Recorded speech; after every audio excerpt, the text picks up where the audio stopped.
Hello minasang! Medyo na busy nga tayo lately dahil nag-celebrate kami ng birthday ni RM kahapon.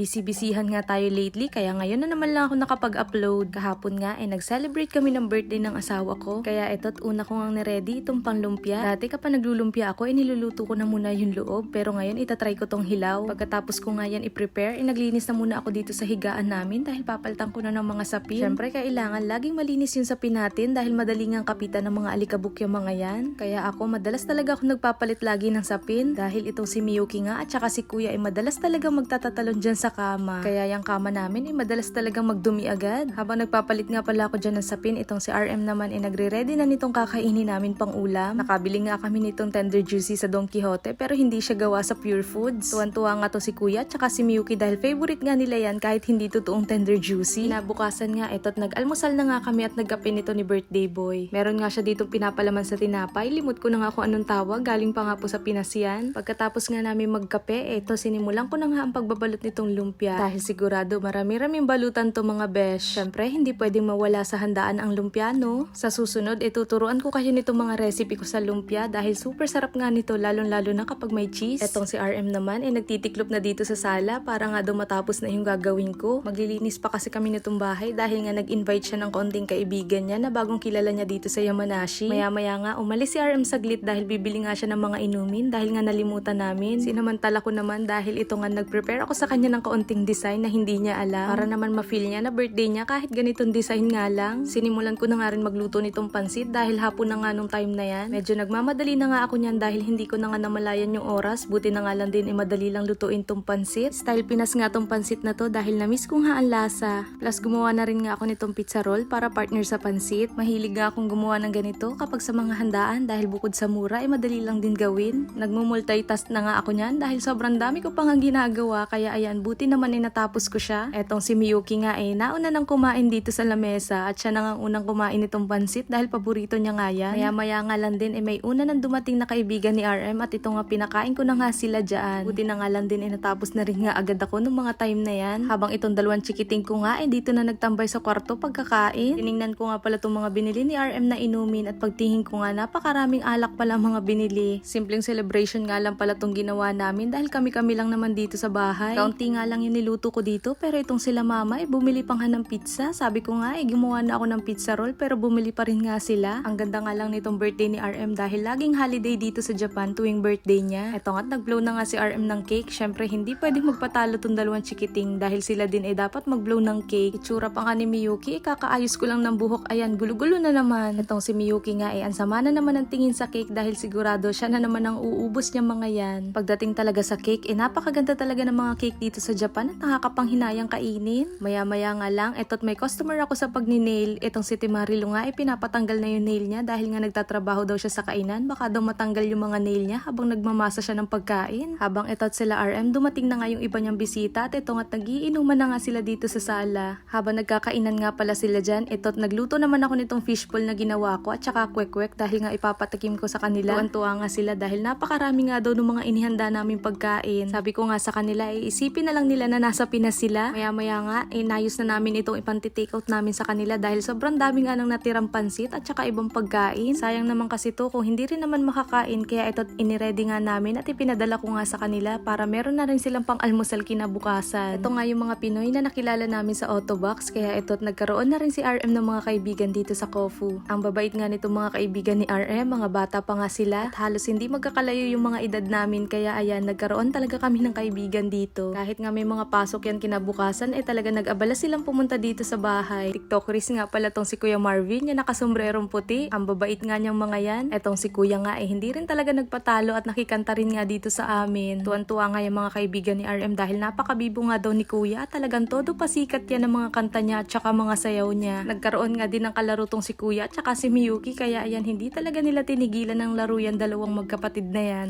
Maya-maya nagpaalam na rin nga sila dahil may mga pasok pa nga sila kinabukasan. kinabukasan. Kaya ito, pagkaalis din nila, inayos ko na rin tong mga pinagkainan nila. Pakunti-kunti, nag-ayos na rin naman ako sa kusina, kaya natapos na rin ako ng maaga niyan. Itong dalawang chikiting ko nga ay talaga nakikipagsabayan sila sa puyatan, kaya gising na gising pa rin talaga yan si Miyuki at saka si Kuya. Eto't nakaraos na naman nga ang birthday ni RM at sabi ko nga sa kanya, patanda na talaga kami ng patanda. Etong si Miyuki naman 1:43 na nga na madaling araw at matutulog na kami, pero sabi niya nga ikakain lang daw siya ng pizza roll kahit isa lang dahil nagugutom nga daw siya. Yun lang, minasang. Thank you po palagi sa panonood ng aming mini vlog. Salamat. Bye!